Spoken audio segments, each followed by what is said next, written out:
savez que la CAN, ce ne sont pas que des matchs. Non, il y a aussi tout l'environnement autour de la compétition. Et pour cette 33e édition, c'est la Covid-19 qui joue les troubles faits. Voici comment la pandémie et son protocole s'invitent dans cette CAN. Un élément préparé par Nicole Niom, notre envoyée spéciale au Cameroun. Menacée d'annulation à plusieurs reprises en raison de la pandémie à coronavirus, la Coupe d'Afrique des Nations CAN Cameroun 2021 a débuté le dimanche 9 janvier 2022 dans un contexte sanitaire toujours très tendu. Pour réduire les risques de contamination, le gouvernement camerounais et la CAF ont réservé à toutes les délégations un protocole sanitaire très strict dès leur arrivée dans le pays. Par ailleurs, aucun spectateur n'est admis au stade sans un pass PCR négatif. De plus, le port du masque reste obligatoire et le respect de la distanciation sociale sera de rigueur pendant toute la durée de l'événement. Oui, nous avons depuis ce matin commencé les dépistages massifs vu le dispositif sanitaire contre le Covid qui porte sur le testing de 24 heures chez les personnes vaccinées et de 72 à 48 heures chez les personnes vaccinées aussi. C'est un pass sanitaire. Le corps est généré automatiquement lorsque vous faites tester. Il y a une équipe de data qui est mise en place pour la sortie des résultats. Et cela doit être respecté de tout le monde pour avoir accès au stade. Moi, c'est Christelle Dongo, négative au test Covid-19, que j'ai effectué ce matin à la première heure. Allez, rapidement, dites-nous ce que la Covid-19, est-ce que la Covid-19 plutôt peut avoir une incidence négative quand même sur cette compétition? Oui, absolument. Je pense qu'il faudrait être très prudent. Voilà. Et j'ai aimé le discours de l'entraîneur national quand il a voulu verrouiller son groupe, protéger son groupe. Je pense que toutes les équipes devront faire pareil pour protéger les joueurs parce que ça peut décimer une équipe et puis ça peut mélanger tout le programme, pour ne pas dire les ambitions d'une équipe. Il faudrait être très vigilant et très prudent. D'accord. Oui. Je pense que dans cette compétition, d'habitude, c'était les footballeurs, les équipes qui étaient des adversaires. Aujourd'hui, un adversaire plus grand, c'est la Covid. Et qu'elle change carrément la qualité même de la compétition. Parce que vous imaginez, si une sélection voit ses cadres touchés par la maladie, ils vont manquer le match. Donc je pense que ça change carrément, ça peut changer la physionomie des matchs. Oui. Moi je dis que ça a déjà un impact même sur la compétition parce qu'on a vu beaucoup d'équipes. On a vu par exemple le Sénégal avec Edouard Mendy qui n'a pas joué le premier match, c'est Kalidou Koulibaly qui n'a pas joué le premier match. Donc ça a déjà un impact sur les différentes équipes qui prennent part à cette Coupe d'Afrique des Nations. Et les mesures sont très strictes et les différentes sélections devront faire très attention pour éviter que leurs joueurs cadres, les joueurs importants dans chaque sélection puissent être touchés par la maladie. D'accord, très bien. Et on va s'atteler à débriefer les rencontres de la journée. On va commencer par cette rencontre entre le Nigeria et l'Égypte. 1-0 pour le Nigeria. Alors, grâce à un bijou de Kelechi Iheanacho, le Nigeria a dominé l'Égypte. L'équipe nigériane parce que elle se procurait tellement d'occasions qu'elle ne scorait pas, elle ne tuait pas le match. On s'était dit, tiens, attention au réveil de la médaille, parce que les Égyptiens, surtout le football maghrébin, a cette tendance-là d'endormir l'équipe adverse et de porter les stockades au moment opportun. Et on avait un peu peur pour cette équipe nigériane parce qu'elle jouait tellement bien. Elle se comportait très bien, elle arrivait à museler un certain Mohamed Salah qui n'arrivait pas à avoir ce génie qu'il a en première ligue avec l'équipe. On va parler de Mo Salah. De Liverpool. Et je crois que le Nigeria s'est très bien comporté et a réussi à s'imposer pour ce match d'entrée, pour ce, j'ai envie de dire, un derby, un match, pas un derby, mais plutôt un classique du football africain. Bah, c'est bien pour le Nigeria. Alors, et vous, Martial, est-ce que vous êtes surpris de l'échec des Pharaons? Non, pas du tout. Le Nigeria, c'est aussi une grande nation de football, donc il fallait s'y attendre. Ils sont venus, ils ont joué au football. Mais ce que je peux dire, cette rencontre, selon moi, est tactiquement et techniquement la meilleure rencontre de la journée. Et l'équipe la plus fraîche, la plus audacieuse a gagné, et c'était le Nigeria. Oui, il faut le dire, ce match a valu par l'envie du Nigeria d'aller chercher le résultat. Il y avait beaucoup d'audace, il y avait une qualité de jeu. Ouais. On a vu des joueurs qui étaient déterminés, qui avaient envie, qui circulaient le ballon. J'ai été déçu par l'attitude de l'Égypte. On a vu une équipe très attentiste, voilà, qui attendait le Nigeria, qui se limitait à envoyer des ballons sur Mo Salah. Je pense que l'Égypte n'a pas donné l'envie de gagner ce match-là. J'avais l'impression qu'ils sont venus plus pour attendre et contrer le Nigeria. Le Nigeria, par contre, a bien pris ce match par le bon bout, avec un jeu plein d'envie, avec beaucoup d'audace, comme on l'a dit tout à l'heure, et le résultat est mérité. Alors, au vu de ce premier match, est-ce qu'on peut dire qu'on peut compter sur cette équipe du Nigeria pour la suite de la compétition? Avant même ce match, il fallait compter sur l'équipe du Nigeria. Le Nigeria, c'est comme le Cameroun, c'est comme la Côte d'Ivoire, c'est comme même l'Égypte. C'est favori à chaque début de CAN quand ils sont là. Donc, clairement, il faudra compter avec le Nigeria, avec cette jeunesse, cette équipe qui monte en puissance là. D'accord. Et rapidement, commentaire sur la prestation de Mo Salah, justement, qui était très attendue sur cette rencontre. Une prestation théâtre de la part de Mo Salah, il n'a pas été rayonnant, il n'a pas brillé, il n'a rien montré, à part il a tenté quelques éclairs qui n'ont pas marché. On a le sentiment que la défense nigériane l'a bien étudié, a su le contenir, a évité au maximum de faire des fautes dans la surface de réparation. Et franchement, je salue la gestion de la défense nigériane sur le joueur Mo Salah. Ils étaient vraiment très, très intéressants. Mohamed Salah aime beaucoup jouer dans les espaces. Il aime beaucoup le jeu en profondeur. Le Nigeria l'a compris. Ils ont bouché les espaces. Donc, le résultat, il est connu. Il a été vraiment pratiquement transparent. Donc, je crois que c'est ce qu'on a pu voir de lui. Oui, le Nigeria a déjoué le piège qui était mis en place parce que l'Égypte était derrière et puis comptait sur Mo Salah qui aime bien les espaces, les appels en profondeur, les ballons arrivaient pratiquement sauter le milieu, mais le Nigeria avait verrouillé. Les défenseurs nigériens ont fait le boulot. Mo Salah, il était invisible, il est passé à la trappe. Ben voilà, donc ça a donné ce résultat 1-0 pour le Nigeria face à l'Égypte. On poursuit avec la rencontre Algérie-Sierra Leone. Bon, 0-0, score final. Depuis le début de la compétition, les équipes qu'on appelle les petits poussés, c'est vrai, certains ont été battus, mais ils n'ont pas démérité. Les scores ne sont pas aussi larges. Donc c'est pour dire qu'il n'y a plus de petites équipes et tout le monde est venu pour avoir l'objectif de gagner la compétition. Même si la Sierra Leone n'est pas tellement favori pour gagner la sélection et la compétition, mais aujourd'hui on se rend compte que ces équipes-là jouent les va-tout. Et justement, la Sierra Leone qui a montré quand même un jeu extrêmement décomplexé, un jeu bien organisé même.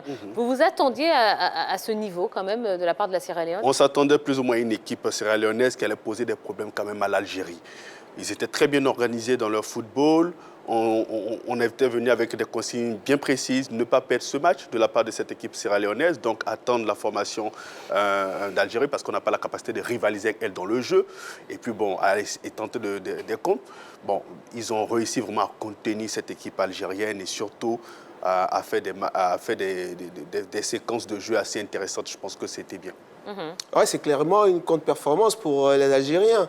Ils étaient venus en grand favori, ils devaient absolument gagner le match, peu importe la qualité de jeu. Mais on a été séduits par cette belle équipe de Sierra Leone, une équipe bien en place, combative, avec des joueurs qui sortaient avec des banderilles pour faire mal. Et puis évidemment, quand vous avez le meilleur joueur du match qui est le gardien, ça veut dire qu'en face, il y a eu une attaque. Il y a eu aussi des opportunités pour les Algériens. Et puis, on a vu une certaine qualité de jeu. Quand même, on a reconnu par moment, par à coup, cette belle équipe algérienne. Regardez comment c'est décomposé. Il y avait la place pour faire mal à l'Algérie. Malheureusement, il n'y avait pas Zaha. Malheureusement, il n'y avait pas Haller. Malheureusement, il n'y avait pas Gervinho.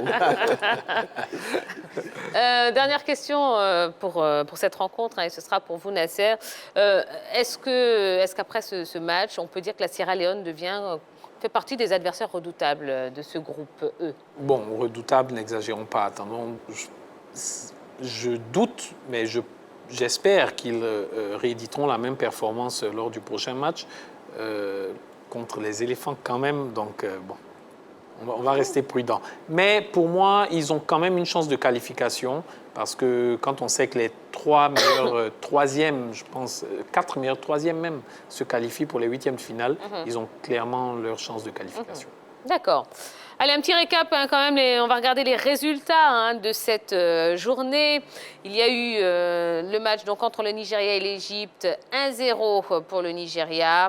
Soudan, Guinée-Bissau, 0-0. Et puis Algérie, Sierra Leone, 0-0 également. Voilà. On va regarder l'affiche CAN, l'affiche de demain. Tunisie, Mali, Aigle de Carthage contre Aigle du Mali. j'ai envie de dire, un choc de rapace. Hein, Ah oui, ah oui, c'est le cas de le dire. demain à effectivement, Livet. Déjà, un petit mot quand même sur cette affiche. Oh, affiche entre deux belles équipes, deux équipes qui jouent au football, qui ont un peu après un football similaire, avec de jeunes joueurs, avec des joueurs qui montent en puissance, mais surtout le Mali, qui séduit dans son football, avec à sa tête Magasuba, l'entraîneur, qui depuis quelques années est en train d'implanter un style de jeu à cette équipe malienne. Je me dis, demain, on va se régaler entre ces deux nations. C'est clair, je pense que logiquement, on devrait avoir un beau match donc, avec une équipe malienne joueuse, jeune, qui a été formée, dont beaucoup en tout cas ont été formés par Jean-Marc Guillou. Face à une équipe de Tunisie qui, comme je le disais tout à l'heure, au même titre que l'Égypte, pour les équipes du Maghreb et que le Maroc aussi, fait toujours partie quand même des équipes qu'on attend dans le dernier carré, pourquoi pas en finale. Ils l'ont gagné en 2004. Ça fait quand même longtemps, ça fait 18 ans. Pourquoi pas cette année? Deux équipes joueuses. Le Mali est l'une des formations qui produit un beau football depuis quelques années. Comme il l'a dit, avec les enfants formés par l'Académie Jean-Marc Guillou de Bamako. Donc la Tunisie, oui, c'est une belle équipe. C'est un football technique, chatoyant, où les gens font des passes, des doublements. Donc je pense que demain, on va assister à cette belle rencontre. Ouais. Ouais, on va dire l'expérience d'un côté, l'enthousiasme de l'autre côté, avec les Maliens, et puis des deux côtés, de beaux jeux.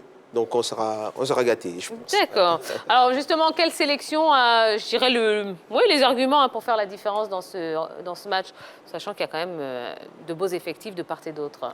J'espère bien voir quand même les Maliens faire la différence. Voilà. Pour vous, c'est le Mali. Le Mali, c'est un peu comme, je dirais, la Guinée. C'est un éternel espoir dans le football africain. On attend de les voir franchir un palier, peut-être aussi cette année, pourquoi pas. J'espère que l'équipe, semble-t-il, est arrivé à maturité pour pouvoir passer un cap. Après la demi-finale, notamment perdue face aux éléphants, si ma mémoire est bonne, en 2012, il pourrait, pourquoi pas, passer ce cap-là. Ouais, moi, je vais dire 50-50. Je vois bien quand même cette équipe malienne. Elle a montré de très belles choses lors des éliminatoires pour la Coupe du Monde. Là, ils sont qualifiés pour les playoffs de cette Coupe du Monde, zone Afrique. Ils ont l'habitude de réussir face aux équipes maghrébines. C'est malien. Et ça, c'est quelque chose avec lequel il faut compter. Ils jouent très décomplexés face aux équipes maghrébines, que ce soit la Tunisie, le Maroc ou l'Algérie. Vraiment, les Maliens ont ce secret-là de savoir battre ces sélections. Et je pense qu'ils pourront encore faire mal demain. Alors, les Aigles du Mali ont une moyenne d'âge de 25 ans. Ce serait plutôt un atout ou un handicap pour cette sélection? Non, tout à fait. En fait, c'est vrai que c'est une équipe relativement jeune, mais ça fait quand même un bon bout de temps que ces gens-là jouent ensemble.